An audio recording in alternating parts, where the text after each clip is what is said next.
Bueno, nos disponemos a abrir nuestras Biblias en el día de hoy. Como todos saben y para quienes no están enterados o están conectándose recientemente en nuestra iglesia, estamos leyendo este año el Nuevo Testamento y hemos ido ya por el Evangelio de Mateo. Llegamos esta semana, pasamos creo que el jueves por el capítulo 20. Quiero invitarte para que vayas a ese capítulo 20 del Evangelio de Mateo. Vamos a meditar en una de estas porciones que tenemos aquí, que es la última porción desde el versículo 20 hasta el versículo 28. Versículo 20 al versículo 28. Y vamos a leer entonces la palabra del Señor esta mañana. Dice la palabra del Señor: Entonces la madre de Jacobo y de Juan, junto con ellos, se acercó a Jesús y arrodillándose, le pidió un favor. ¿Qué quieres?, le preguntó Jesús. Ordena que en tu reino uno de estos dos hijos míos se siente a tu derecha y el otro a tu izquierda. Ustedes no saben lo que piden, le replicó Jesús. ¿Pueden acaso beber el trago amargo de la copa que yo voy a beber? Sí, podemos. Ciertamente beberán de mi copa, les dijo Jesús, pero el sentarse a mi derecha o a mi izquierda no me corresponde concederlo. Eso ya lo ha decidido mi Padre. Cuando lo oyeron los otros 10, se indignaron contra los dos hermanos. Jesús los llamó y les dijo: Como ustedes saben, los gobernantes de las naciones oprimen a los súbditos y los altos oficiales abusan de su autoridad. Pero entre ustedes no debe ser así. Al contrario, el que quiera hacerse grande entre ustedes deberá ser su servidor, y el que quiera ser el primero deberá ser esclavo de los demás. Así como el Hijo del Hombre no vino para que le sirvan, sino para servir y para dar su vida en rescate por muchos. Oremos al Señor. Padre, te damos gracias por esta palabra, esta porción bíblica que nos recuerda un suceso en medio de ese tiempo de discipulado, cuando tú estabas con estos 12 hombres, formándolos y enseñándoles. ¿Cómo nos recuerda nuestra condición? Y cómo nos recuerda, Señor, que nosotros también necesitamos ser corregidos una y otra vez en este camino y en este andar del discipulado cristiano. Guíanos, por favor, y háblanos al corazón. Te lo pedimos en el nombre de nuestro Señor Jesucristo. Amén. Amén. Bueno, ¿cómo les parece esta escena o esta historia que recibimos esta mañana? Yo siempre que leo este texto, pues me llama mucho la atención, especialmente, no sé si les pasa a ustedes, y nos suele pasar a todos, que cuando leemos textos narrativos o historias, nuestra mente comienza a trabajar. ¿No les pasa eso? Que comenzamos como a recrear imágenes en nuestra mente. Y cuando uno tiene un evento, una escenografía como esta, un escenario como este, pues se nos recrea en nuestra imaginación lo que está pasando. Y es muy interesante porque aquí tenemos a una madre que, como todas las mamás, quieren lo mejor para sus hijos, ¿verdad?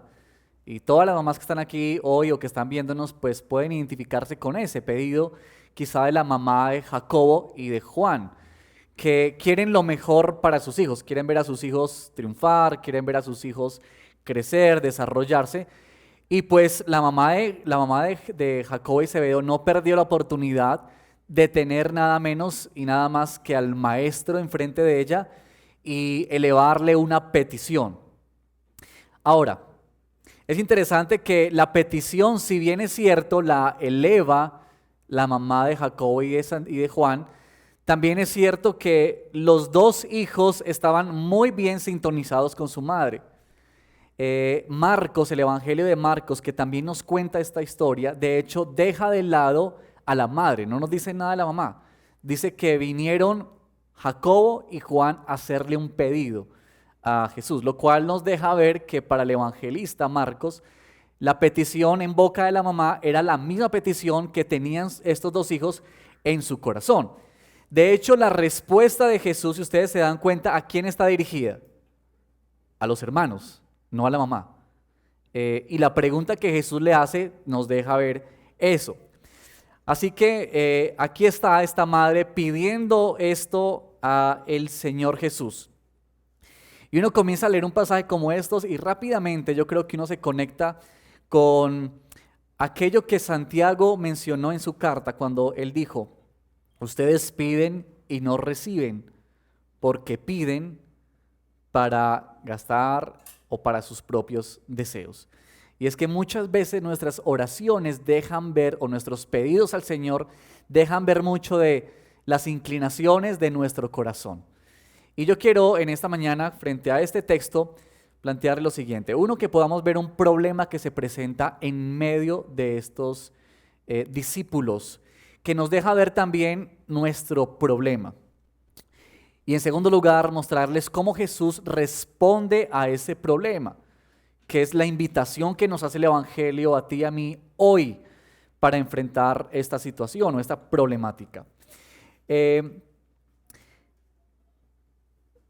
Miren que cuando Jesús está con sus discípulos, Él les ha mencionado en varias oportunidades que Él tiene que ser entregado y morir en manos de los judíos por causa de ellos. Y les ha dicho varias veces: vamos a ir a Jerusalén, vamos a ir a Jerusalén, pero Jesús les ha dicho a ellos para qué van a ir a Jerusalén. Y ellos han comenzado ya desde el capítulo anterior una caminata en dirección hacia Jerusalén. Y Jesús les ha dicho a ellos: ustedes saben que vamos rumbo a Jerusalén. Y tomaba a los 12 discípulos y les explicaba para qué tenían que ir.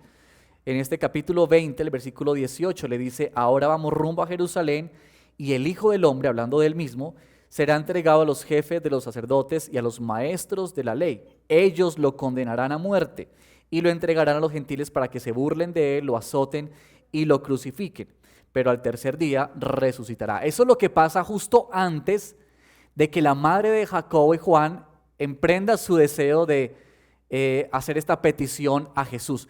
Posiblemente las palabras que le quedaron en la mente a la mamá de Juan y de Jacobo fueron estas: pero al tercer día resucitará.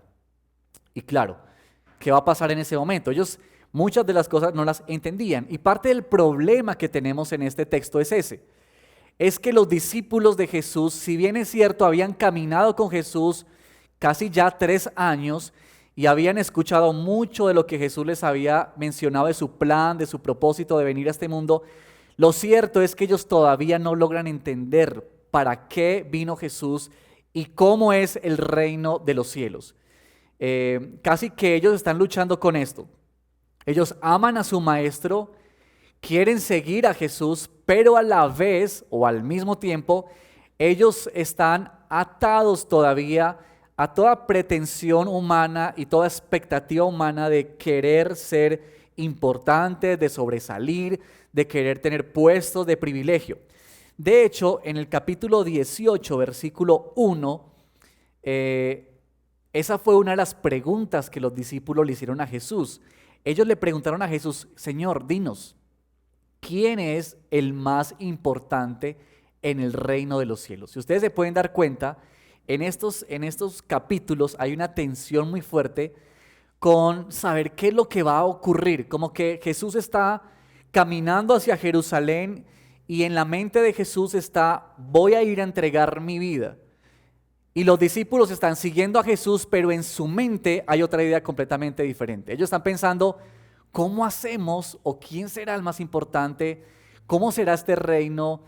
¿Cuáles serán nuestros puestos de privilegio? ¿Qué nos dará el Señor en recompensa por haberlo dejado todo y seguirle? Es decir, mientras que todos van al mismo punto, hacia Jerusalén, Jesús y sus discípulos están un poco distanciados, porque los discípulos tienen esta lucha en su corazón. Y yo creo que esta es la lucha de muchos de nosotros, que mientras queremos y anhelamos seguir a Cristo Jesús, todavía hay mucho en nuestro corazón que se aferra a las expectativas de este mundo. Es decir, que todavía considera las prioridades de este mundo como sus prioridades. Que todavía aprecia este mundo y el modelo que ofrece este mundo como lo más importante y como lo que seduce el corazón. Eh, Quizá en muchos casos, Dios llega a ser más en este tipo de idea como un medio para alcanzar nuestro fin y no el fin en sí mismo.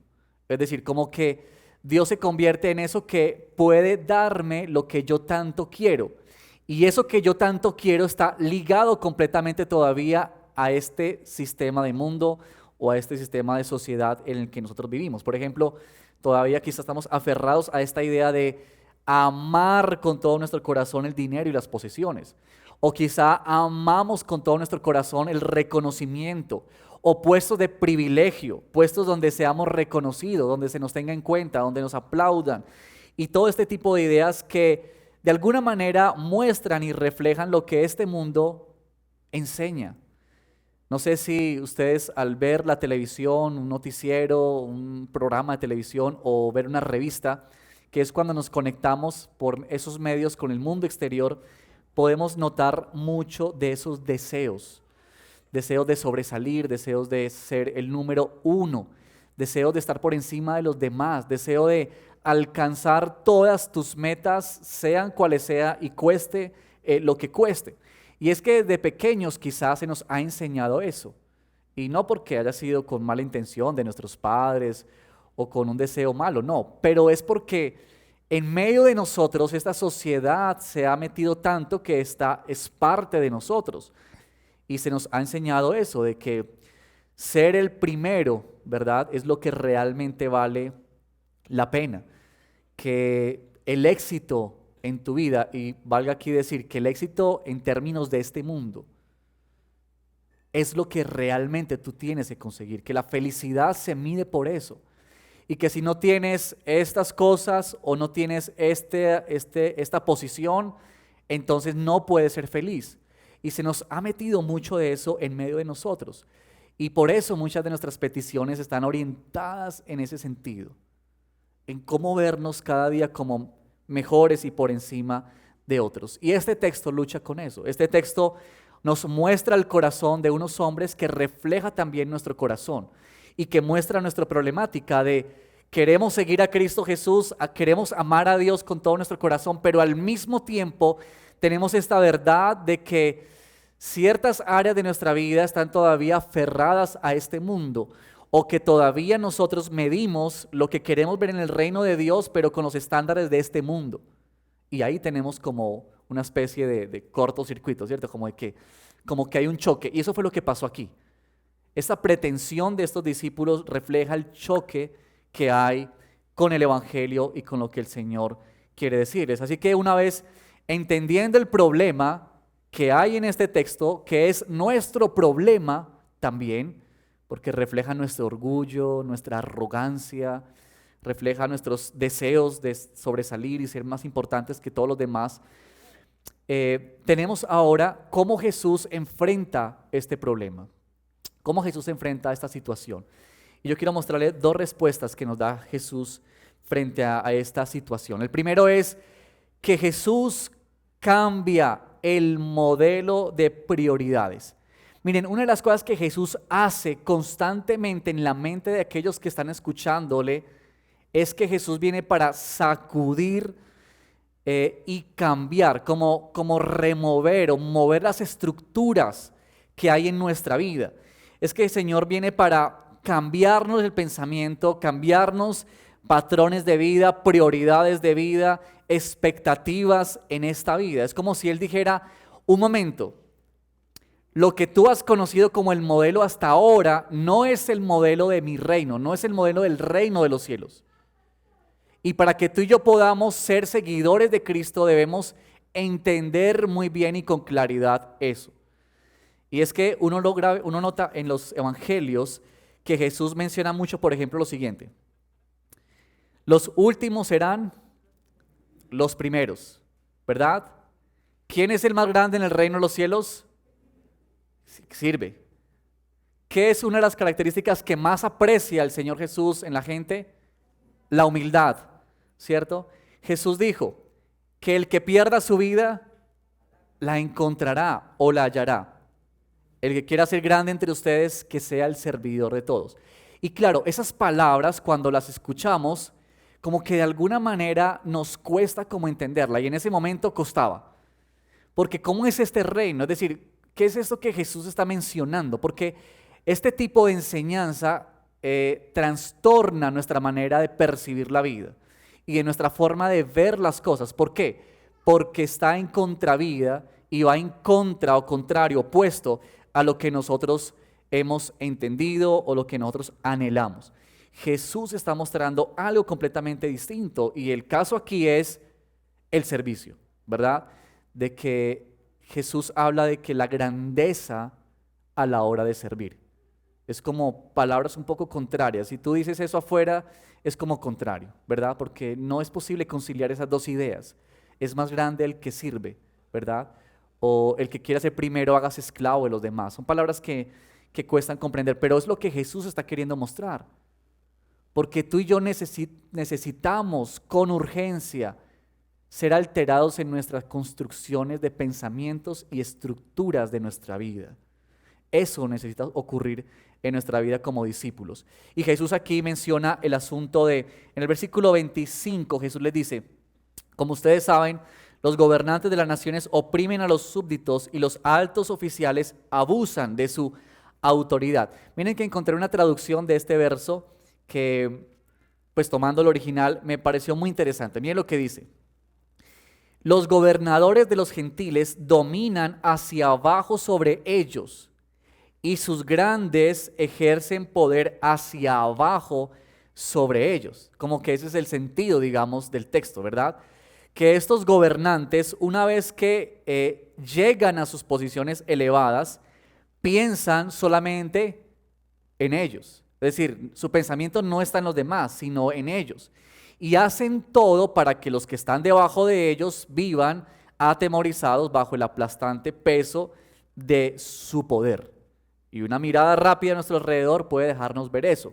Pero, noten lo siguiente, y yo quiero anotar esto, porque los discípulos, noten, habían 2 que estaban haciendo la petición, ¿verdad? Y habían 10 que estaban observando. Y cuando los 10 escucharon a Jacobo y a Santiago hacer esa petición con su mamá, ¿cómo se sintieron? Dice la palabra que se sintieron indignados con estos 2. Ahora, la indignación de ellos no fue por un asunto piadoso. No es que ellos estaban pensando cómo se les ocurre pedir esto a ellos y ya hemos entendido que el reino de los cielos es para servir. No, no, no. La indignación de ellos es porque lo que ellos estaban juzgando en Jacobo y Juan era precisamente lo que había en sus corazones. Es decir, ellos también anhelaban, tenían sed y hambre de lo mismo que ellos estaban pidiendo. Por eso, muchas veces cuando tú y yo juzgamos algo en otro, está reflejando que esa también es nuestra condición de vida. Que eso que juzgamos, que vemos en los demás, también es una situación por la cual tú y yo debemos trabajar, debemos pensar. Pero aquí está este contraste que hace Jesús. Jesús quiere ir contra toda esta idea y pensamiento que tienen ellos. Y es esto: pero entre ustedes no debe ser así. Ahora yo les digo lo siguiente. Todos nosotros tenemos cierto nivel de autoridad. No tienes que ser presidente de la República, ni un ministro, ni nada de ese tipo de cosas. Todos nosotros tenemos un rango de autoridad. Todas las mamás que están aquí tienen autoridad con sus hijos. Todos los esposos que están acá, que nos están viendo, tienen autoridad con sus familias. O quizá tú tienes una empresa pequeña, con empleados, quizá. Si tú lo tienes un empleado, ya ejerces una autoridad sobre esa persona. Así que todos nosotros tenemos autoridad. Hermanos tienen autoridad quizás sobre hermanos menores, ¿verdad? Y eso está siempre presente en nuestra vida. Así que cuando Jesús le está diciendo a los discípulos, pero entre ustedes no debe ser así, es que le está marcando una vida opuesta a lo que ellos habían visto y habían entendido a este momento. Es como que Jesús está cambiando, ¿verdad?, la pirámide, está invirtiendo las prioridades. Y está diciendo, lo que ustedes consideraban aquí arriba está abajo. Y lo que ustedes consideraban que estaba aquí abajo, en mi reino, eso es lo más importante. Así que este es lo que Jesús está haciendo. Yo recuerdo el texto, por ejemplo, en Romanos capítulo 12, versículo 2, cuando Pablo dijo, no se amolden a este mundo, sino sean transformados mediante la renovación de su mente. Así podrán comprobar cuál es la voluntad de Dios, buena, agradable y perfecta. ¿Cierto? Es que mientras tú y yo no entendamos que en el reino de los cielos las cosas funcionan distinta, nos va a ser muy difícil crecer en madurez como creyentes, como discípulos de Cristo. Jesús vino a estremecer, Jesús vino a remover las estructuras de nuestro pensamiento. Jesús vino a cambiar nuestra forma de pensar y a nuestra forma de ver la vida. Muchos querían ser seguidores de Jesús, pero ¿sabes? Pocos querían el reino que Jesús les ofrecía. Ellos llegaban a Jesús porque veían multitudes siguiendo a Jesús. Y entonces ellos estaban impactados porque aquí hay un hombre que hace milagros y que habla como otros que no tienen autoridad. Pero tan pronto comenzaban a escuchar a Jesús, comenzaban a decir, hay algo extraño en todo este mensaje.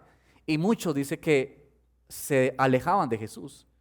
Hasta los discípulos muchas veces dudaban y luchaban con esta idea de reino, ¿verdad?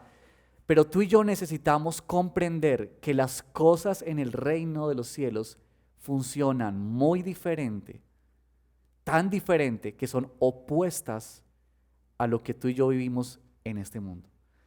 Y que mientras nosotros no podamos entender esos cambios y alinearnos con el reino de los cielos en ese sentido, pues va a ser muy difícil nuestro crecimiento. Necesitamos alinearnos con el reino de nuestro Señor.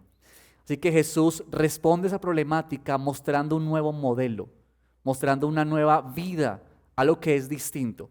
Pero en segundo lugar, lo que Jesús hace es resaltando y definiendo el servicio como la grandeza para nosotros, los discípulos de Jesús. ¿Sabes que así como el egoísmo se combate con la generosidad, y Jesús habló mucho de eso, así como la arrogancia se combate con la humildad, los deseos de grandeza y orgullo, ¿sabes con qué se combaten? Con el servicio. Y lo que Jesús les está diciendo a estos discípulos es, sírvanse unos a otros, porque esa es la única manera de mantener sus vidas en el lugar que glorifica y honra a Dios. El servicio, dice Jesús, engrandece. Ser esclavo de otros es llegar verdaderamente a ser los primeros. Es como que el servicio se presenta aquí como el fruto que evidencia que tus prioridades en la vida han sido transformadas por el Evangelio. Es que tu manera de actuar con otros está reflejando que verdaderamente en tu vida, en tu interior, se han movido estructuras y se ha invertido la pirámide. Y lo que tú llamabas antes importante ya no lo es. Y lo que antes para ti no era tan importante, ahora sí lo es porque estás en el reino de los cielos. ¿Sabes? El servicio que menciona aquí Jesús, versículo 26 y 27, es y ha de ser una característica de todo cristiano. Es como un distintivo que debe estar marcado en nuestra vida y que jamás debe borrarse. Ahora, no estamos hablando de hacer actos de servicio eventualmente. Estamos hablando de ser siervos para la gloria de nuestro Señor. Así que toda tu vida es la de un siervo, la de un servidor, y no simplemente que hacemos actos de servicio. Esto de que entre ustedes, eso es para ti y para mí hoy. Entre ustedes no debe ser así. Palabras que nos da el Señor para ti y para mí en este día, en esta mañana. Y una cosa que hace Jesús en este texto es que Él mismo se pone como modelo de servicio. Y aquí tenemos uno de los momentos más preciosos en la Escritura. Es que Jesús dice, así como el Hijo del Hombre no vino para que le sirvan, sino para servir y para dar su vida en rescate por muchos. Muchos están de acuerdo en que esta frase de Jesús es una de las más impactantes y sobresalientes de lo que Jesús dijo, porque recoge en estas palabras el propósito que había estado determinado desde antes de la fundación del mundo y que se convierte en el modelo para ti y para mí a seguir, que es esto del servicio. Pero ¿cómo servimos, verdad? Porque muchas veces tú y yo tenemos ideas de servicio. Por ejemplo, no sé si les ha ocurrido a ustedes, a mí sí me ha ocurrido que uno muchas veces sirve hasta donde yo digo me sea posible. Pero ese de que me sea posible, porque yo sé que hay cosas que uno no se le escapan a uno, ¿verdad? Y uno no puede solucionar todas las dificultades. Pero muchas veces ese tipo de lenguaje lo que quiere mostrar más bien es que yo sirvo hasta donde no me implique desacomodarme, donde no afecte mi agenda, donde no afecte mis recursos, donde no me haga hacer esfuerzos extra. Es decir, como que todo lo que esté aquí dentro de este circulito pequeño, ¿verdad? Y entre ahí, pues yo ayudo. Pero cuando venimos a la palabra del Señor y Jesús dice, así que, así como el Hijo del Hombre, Él está presentando un ejemplo y está diciendo, la manera de ustedes servir, que es la manera de ser grandes en el reino de los cielos, no es la manera como ustedes consideran el servicio, sino es la manera como yo mismo doy ejemplo de ese servicio.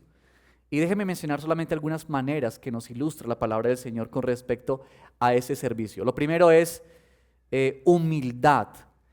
En Filipenses capítulo 2, acabamos de leer ese texto tan maravilloso. Saben que ese texto de Filipenses 2 es tan profundo y el apóstol Pablo escribió este himno. Pero cuando él dice en el versículo 3, no hagan nada por egoísmo o vanidad, más bien con humildad consideren a los demás como superiores a ustedes mismos. La humildad, que nosotros podemos considerar al otro, ¿verdad? Importante, inclusive más importante que nosotros mismos. Habla de que la humildad es como ponerte en el lugar correcto, es tener una percepción de ti adecuada, ¿cierto? Es que tú no estás pensando de ti más que de los demás, sino todo lo contrario, que los demás para ti son más importantes. Y un ejemplo de eso fue Jesús, que nos ilustró. La palabra dice que nuestro Señor Jesucristo fue humilde y manso. De hecho, cuando Jesús entra a Jerusalén sentado en un burrito, refleja la humildad suya. Porque ¿cómo entraban los reyes a las ciudades? Entraban en carruajes, ¿verdad? Iba una comitiva delante de ellos, muy majestuosos, vestidos con grandes trajes, y todo el mundo sabía que estaba llegando el rey, y eso hacía que toda la gente temblara frente a tanta majestad. Y el rey venía, ¿cierto?, con sus vestiduras reales, encima de caballos finos, bellos, que mostraba la majestuosidad. Pero cuando Jesús entra a Jerusalén, nada de eso se parece al reinado de Jesús, sino que más bien dice que se cumplió la palabra del Señor como uno humilde y manso. ¿Notan ustedes el contraste y lo diferente que es el reino de nuestro Señor al reino de este mundo? Y Jesús evidenció su servicio como un acto de amor. Dice Mateo 3:16 que de tal manera amó Dios al mundo, que dio a su Hijo unigénito, ¿verdad? De tal manera amó. Esa palabra amó es muy importante, porque Dios no tenía que enviar a su Hijo por nosotros porque sí. No había ninguna razón por la cual Dios entregara a su Hijo o Jesús entregara voluntariamente su vida. Él es Dios, Él no necesita nada. No es que Él estaba incompleto y necesitaba de algunos hijos que lo acompañaran. No, Dios es completo y se satisface completamente Él porque Él es Dios. La única razón por la cual Dios entregó su Hijo fue por amor a los suyos. El impulso o el motor cuando tú y yo servimos a otros ha de ser el amor. Otra motivación se queda en un escenario de egocentrismo y necedad, ¿cierto? Egocentrismo y necedad. Pero tú y yo necesitamos aprender a servir al Señor en humildad, en amor, en entrega. Aquellos que dan su vida por otros. Aquí este versículo que dice que Él se entregó, o Él entregó su vida por otros. Todo lo que era de Él se entregó completamente, voluntariamente por ti y por mí. Y Él dice, este es el modelo que tú y yo tenemos que seguir para poder servirnos unos a otros. Y esta palabra de ser esclavo me parece tan importante en ese texto, porque cuando tú y yo servimos a alguien, hemos de vernos como que nosotros nos debemos a los demás en un sentido.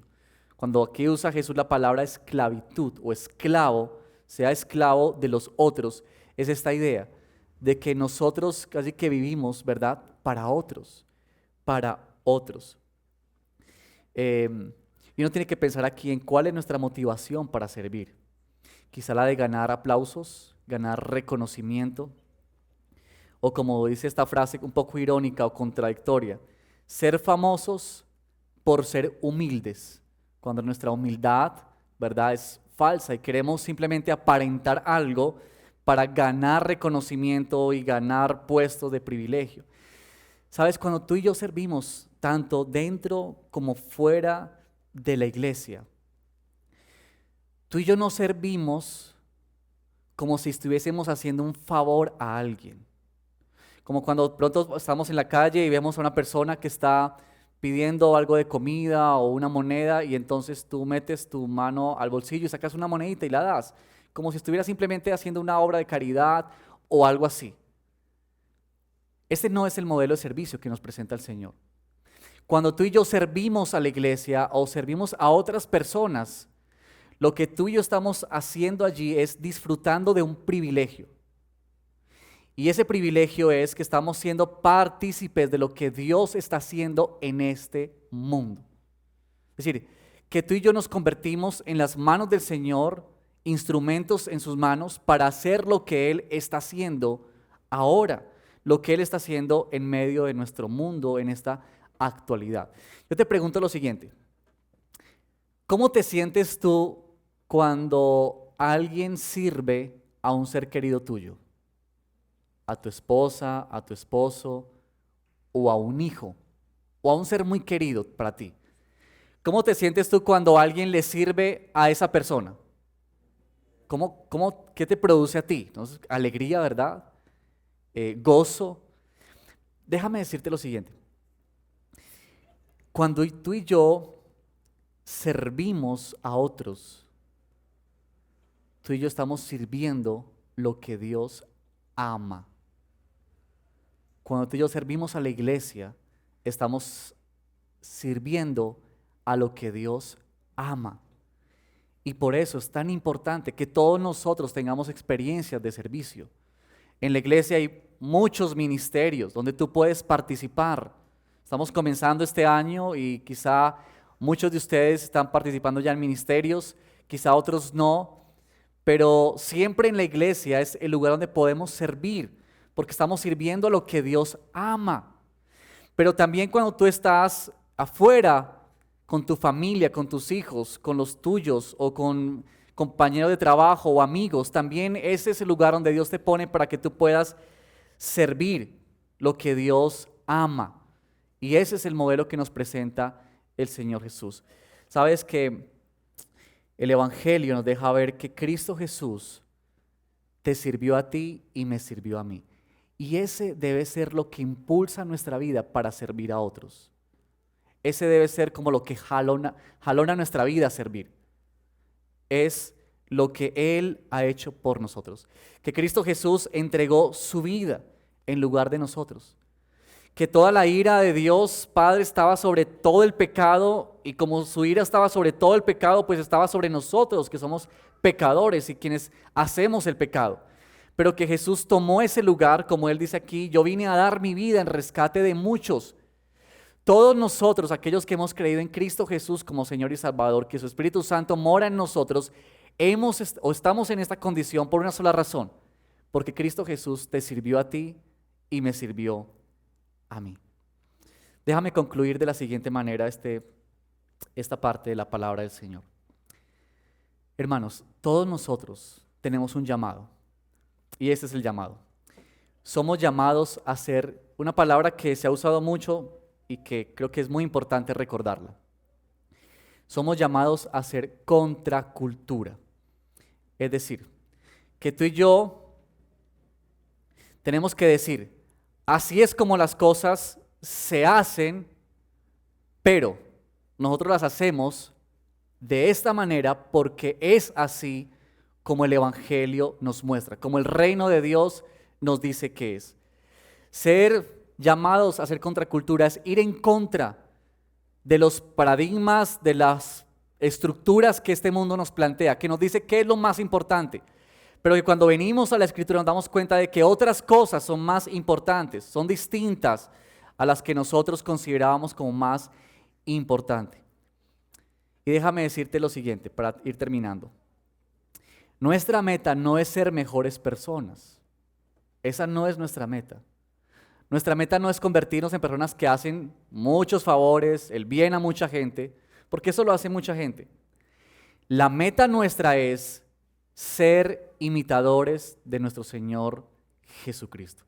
Si tú y yo somos discípulos de Cristo Jesús, nuestra mayor meta, como el pastor Diego ahorita mencionaba, nuestra intencionalidad tiene que ser semejantes a Cristo Jesús, porque ese es el modelo perfecto. Y para terminar estas aplicaciones, porque queremos salir de este lugar pensando en cómo podemos aplicar nosotros esta palabra a cada una de nuestras vidas. Y bien, quiero invitarte a lo siguiente. Quiero que tú puedas pensar en esto. ¿Cómo puedes ser tú un agente de transformación en el lugar donde tú estás? ¿Cómo puedes tú ser un agente de transformación en el lugar donde tú estás? Si Dios nos ha llamado a ser contracultura, si Dios nos ha llamado a mostrar que en el reino de los cielos las prioridades son inversas, están invertidas, ¿cómo tú y yo podemos hacer eso? ¿Cómo tú y yo podemos servir al Señor en ese sentido? Saben, el impacto a una sociedad no se da por grandes eventos. No se da porque sucedió algo. La transformación de una sociedad se da por eventos pequeños que transforman lugares. Y cuando hay mucha transformación en esos lugares, pues se produce una transformación grande. Y eso me hacía pensar en los DBS, que hace un momento estaba hablando aquí Sebastián. Y quizá muchos de ustedes ya están inscritos en el DBS, quizá todavía lo están pensando o quizá no lo has pensado, pero nosotros hemos tenido grandes conferencias donde se predica la palabra de Dios y hemos disfrutado mucho. Eso se ha quedado quieto por toda esta pandemia y extrañamos esos momentos donde se predica la palabra y hay 2,000, 3,000 personas escuchando la palabra del Señor. Sin duda que Dios usa eso, pero el modelo bíblico tiende a ser más que Dios usa eventos pequeños para grandes transformaciones. Y quizá lo que tú haces de tener un grupito pequeño con 5 o 6 personas, compartiendo la palabra con ellos, sirviéndoles a ellos, dejando de hacer cosas para estar con ellos, es una manera en la que tú vas a ser usado por Dios para generar transformación en 5 personas que posiblemente a su vez van a transformar su vida por la palabra del Señor y cambiarán sus familias, sus vidas. Imagínate lo que eso produce en una sociedad, en una ciudad como la nuestra. Eso es servir. Que todo lo que tú hagas sea pequeño, que te parezca pequeño. Entiende, todo lo que tú hagas en servicio por otros es grande en el reino de los cielos. Así que aquí está este llamado a servir al Señor, aquí está este llamado a que nuestras estructuras sean cambiadas y sean invertidas para que así podamos luchar y batallar contra nuestro orgullo, nuestra arrogancia, nuestra altivez. Piensa en formas en las que tú puedes servir a tu esposa, a tu esposo, a tus hijos, a tus seres queridos. ¿Cómo puedes tú servir? ¿Cómo puedes tú entregarte como lo hizo Cristo Jesús, siendo abnegado? ¿Cómo puedes tú entregar tu vida, rindiendo tus intereses para colocar los intereses de otros por encima de los tuyos y así mostrar el amor y la grandeza de nuestro Señor Jesucristo? Y termino con esta frase: el camino de la cruz es el único camino que conduce a la gloria. El camino del servicio nos conduce a la grandeza en el reino de los cielos.